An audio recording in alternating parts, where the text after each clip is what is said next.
Konnichiwa. Watashi wa Hakai Mateo des. Ako ang Otaku Crusader ng ikalawang dimensyon, aka the Anime World. Si Jake De Leon na may hawak ng 3 belts sa mundo ng Pinoy Wrestling ay nagbukas ng open challenge sa mundo ng Pinoy Wrestling. Tinatanggap ko ang hamon mo dahil ito ay isang event para sa mga otakong tulad ko.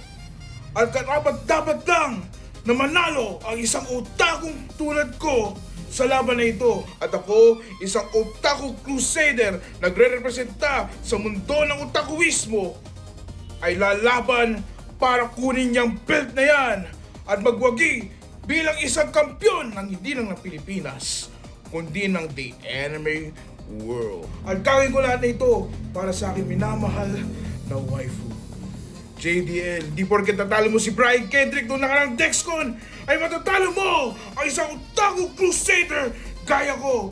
Bibigay ko ang 100% lakas ko gaya ni Taguro at ilalabas ko yon sa laban na ito. Gagawin ko to hindi lang para sa akin, Jake De Leon. Ito ay isang event para sa mga otakong tulad ko. Kaya manda ka sa Robinson's Galleria ngayong Sabado sa Vitrocon. Kukunin ko na yung belt mo at tatalunin kita at sisiguraduhin ko mawawala lahat yan.